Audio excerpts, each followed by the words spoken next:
وہ غصے اور مایوسی میں اوہایو ریور گئے اور اپنا گولڈ میڈل پانی میں پھینک دیا۔ یہ کیسیس کلے نام کی ایک موت تھی۔ اسی دوران نیشن آف اسلام سے محمد علی کا رابطہ قائم ہوا۔ وہاں وہ اسلامی تقریریں سن کر بہت متاثر ہوئے۔ جب انہوں نے سورہ حجرات کی آیت نمبر 13 سنی، اے لوگو، ہم نے تم سب کو ایک مرد اور ایک عورت سے پیدا کیا ہے اور تمہیں قوموں اور قبیلوں میں تقسیم کیا تاکہ تم ایک دوسرے کو پہچان سکو۔ تم میں سے اللہ کے نزدیک سب سے عزت والا وہ ہے جو تم میں سب سے زیادہ متقی ہے۔ بے شک اللہ سب کو جاننے والا اور خبر رکھنے والا ہے۔ آپ صلی اللہ علیہ وسلم نے فرمایا، اے لوگو، آگاہ ہو جاؤ، تمہارا رب ایک ہے اور تمہارا باپ آدم علیہ السلام ہی ہے۔ کسی عربی کو اجمی پر، کسی اجمی کو عربی پر، کسی گورے کو کالے پر اور کسی کالے کو گورے پر کوئی فضیلت نہیں مگر تقوی کے ذریعے۔ اس آیت نے محمد علی کو نسل پرستی کے خلاف لڑنے کی ایک طاقت دی۔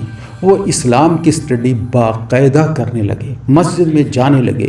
سن 1964 میں ہیوی ویٹ چیمپئن بننے کے ٹھیک بعد انہوں نے باقاعدہ طور پر مسلمان ہونے کا اعلان کر دیا۔ انہوں نے اپنا نام محمد علی بتایا اور کہا کہ اب مجھے کیسیس کلے نہیں بلکہ محمد علی کے نام سے ہی پکارا جائے، کیونکہ کیسیس کلے کو وہ غلامی والا نام سمجھتے تھے۔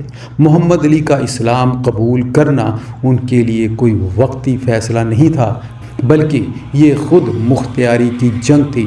انہوں نے ثابت کر دیا کہ انسان اپنی پہچان، اپنا مذہب، اپنی عزت کسی بھی ٹائٹل یا تمغے سے زیادہ عزیز رکھتا ہے۔ وہ ایک ایسے باکسر بن گئے جو صرف رنگ میں نہیں بلکہ سماج میں ناانصافی کے خلاف بھی لڑتے تھے، اور اسلام قبول کرنے کے بعد ان کی زندگی ایسے طوفان میں داخل ہو گئی جس نے نہ صرف ان کا کیریئر بلکہ ان کی پرسنل لائف کو بھی ہلا کر رکھ دیا۔ جس دن انہوں نے اعلان کیا کہ وہ نیشن آف اسلام کا حصہ بن چکے ہیں تو امریکی میڈیا اور پبلک کا ایک بڑا طبقہ ان کے خلاف ہو گیا۔ میڈیا نے انہیں باغی، ڈینجرس کہنا شروع کر دیا۔ باکسنگ کمیشن اور پروموٹرز نے انہیں دھمکی دی کہ اگر وہ اپنا نام تبدیل کرنے پر اڑے رہے تو ان کا کیریئر ختم کر دیا جائے گا۔ ان کے کچھ فین بھی ان کے دشمن بن گئے۔ محمد علی کے کوچ ڈنڈی جو ان کے بہت قریب تھے، انہوں نے بھی اس فیصلے پر ناراضگی دکھائی۔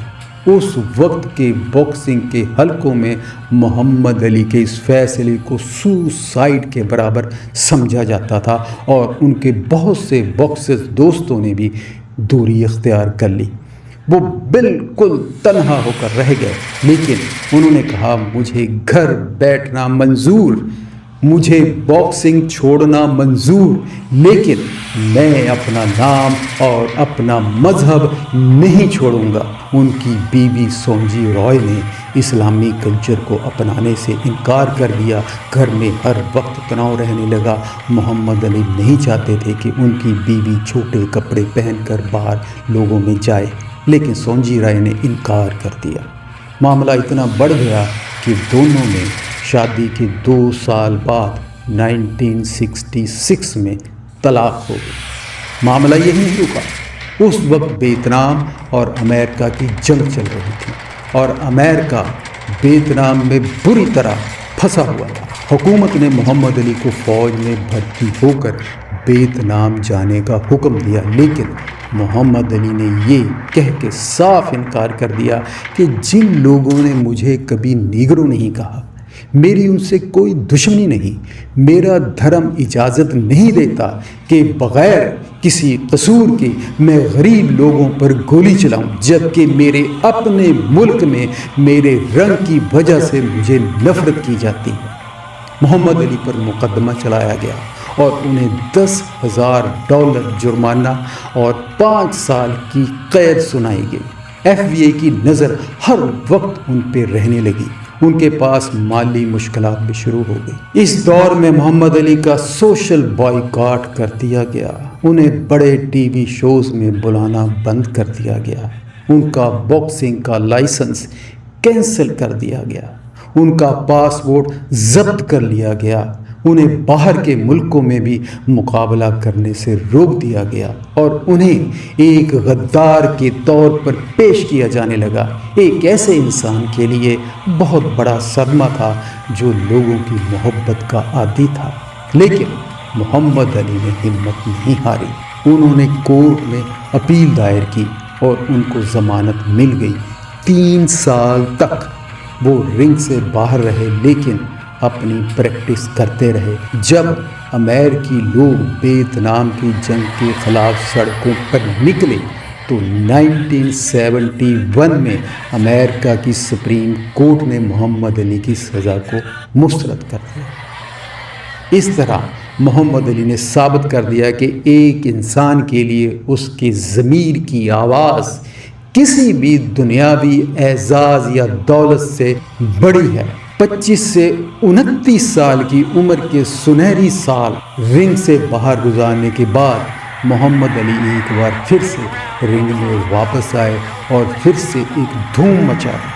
انہوں نے اپنی زندگی میں ٹوٹل 61 فائٹس میں حصہ لیا، 56 فائٹس میں وہ جیتے اور 37 میں وہ ناک آؤٹ جیتے۔ صرف 5 فائٹس انہوں نے ہاری اور 3 بار ہیوی ویٹ چیمپئن رہے۔ پہلی بار 1964 میں انہوں نے اس وقت کے ناقابل شکست چیمپئن سونی لسٹن کو ہرا کر پہلی بار یہ تمغہ حاصل کیا اور دوسری بار 1974 میں جارج فورمین کو رمبل ان دا جنگل کے مقابلے میں شکست دے کر دوبارہ ٹائٹل جیتا اور تیسری بار 78 میں پنکس کو شکست دے کر تیسری بار ہیوی ویٹ چیمپئن بنے۔ محمد علی کو باکسنگ کی تاریخ میں اس لیے بھی یاد رکھا جاتا ہے کیونکہ انہوں نے اپنے دور کے تمام بہترین باکسرز کے خلاف لڑائی کی اور ان کو شکست دی۔ محمد علی نے اپنے باکسنگ کے کیریئر کا آخری میچ 11 دسمبر 1981 کو ٹریور بربک کے خلاف کھیلا۔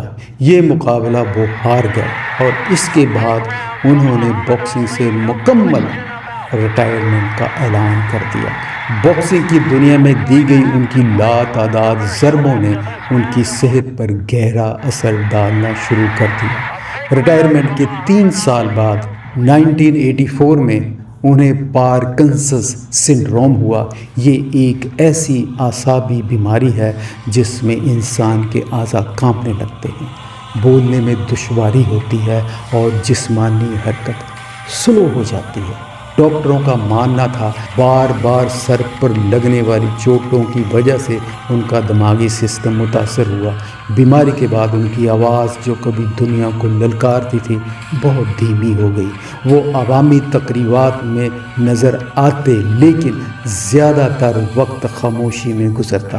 پھر بھی ان کا حوصلہ برقرار رہا اور انہوں نے اپنی باقی کی تمام زندگی انسانیت کی خدمت کے لیے وقف کر دی۔ وہ دنیا بھر میں خیراتی کاموں کے لیے جڑے رہے۔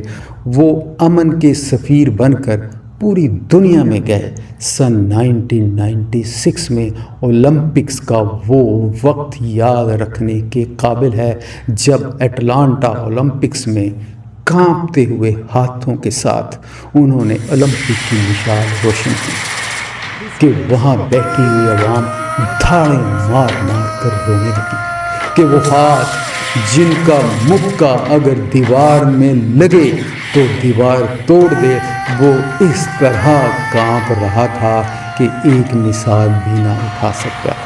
محمد علی اپنی بیماری کو اللہ کا امتحان سمجھتے تھے۔ بیماری کے معاملے میں وہ ایک بہت ہی خوبصورت بات کہتے تھے۔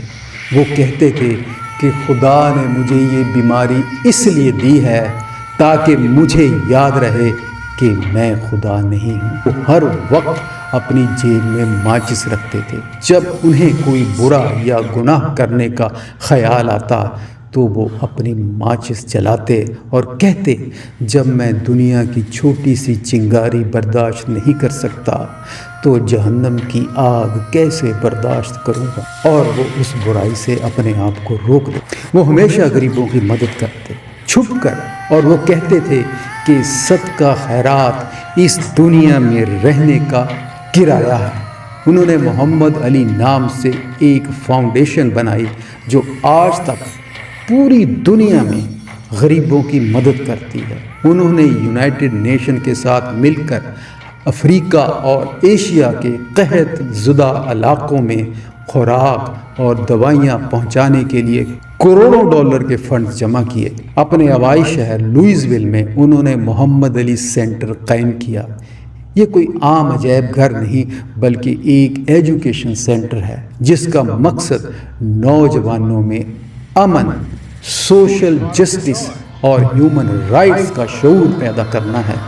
یہ مرکز آج بھی دنیا کے بچوں اور نوجوانوں کو یہ سکھاتا ہے کہ کیسے ایک عام انسان عظیم انسان بن سکتا ہے۔ انہوں نے فینکس میں ایک اسپیشل مرکز قائم کیا تاکہ پارکنسنس کے مریضوں کی مدد کی جائے۔ انہوں نے اپنی ساری زندگی اس بیماری پر تخلیق کی اور مریضوں کی خدمت کے لیے کام کرتے ہوئے گزاری۔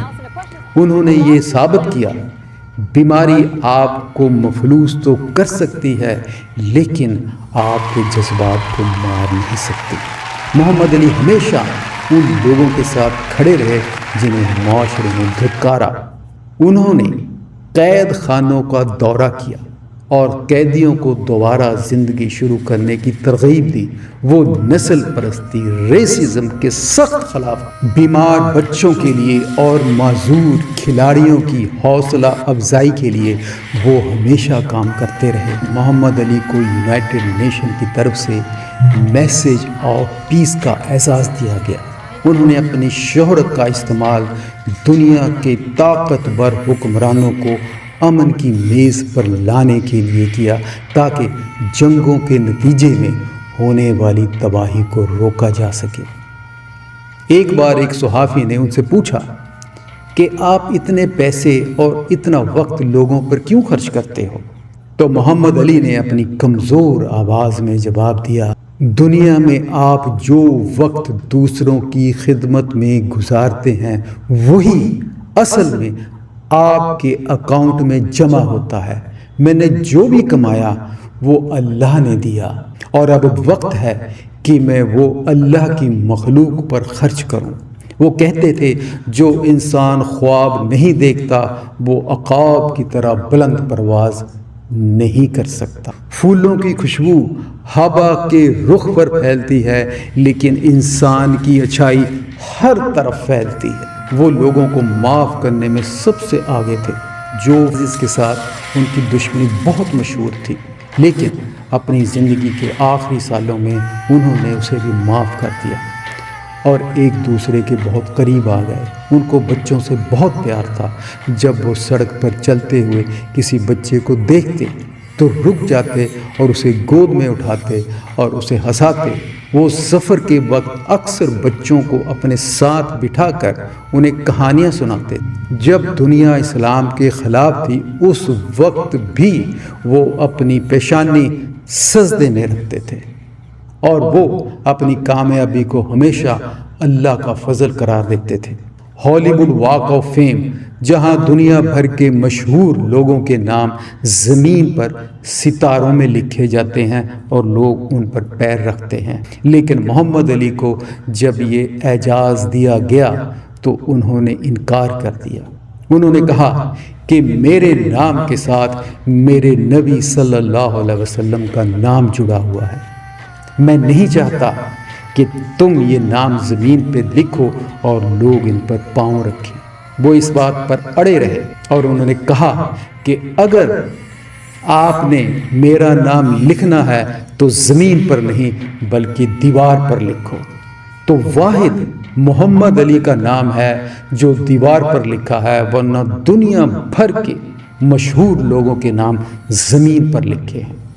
یہ تھی محبت ان کی اپنے نام اور نبی کریم صلی اللہ علیہ وسلم سے۔ ان کی یہ خواہش تھی کہ میں صرف یہ چاہتا ہوں کہ مجھے ایک ایسے انسان کے طور پر یاد رکھا جائے جس نے کبھی کسی کا دل نہیں دکھایا، جس نے رنگ میں دنیا کو جیتا اور زندگی میں لوگوں کے دلوں کو۔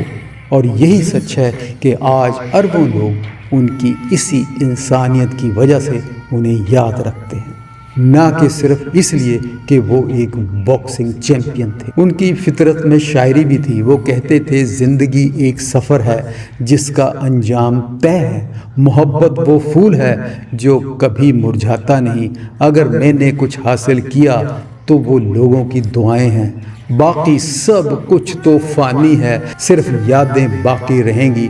دوستو، دنیا میں جو آیا ہے اسے جانا ہے۔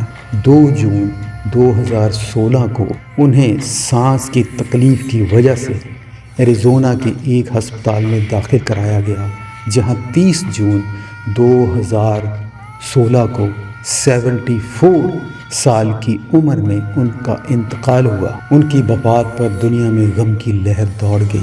ان کی آخری رسومات میں دنیا بھر کے بڑے بڑے رہنماؤں، اداکاروں اور کروڑوں فینز نے شرکت کی، اور انہیں ان کے آبائی شہر لوئس ویل میں سپرد خاک کیا گیا۔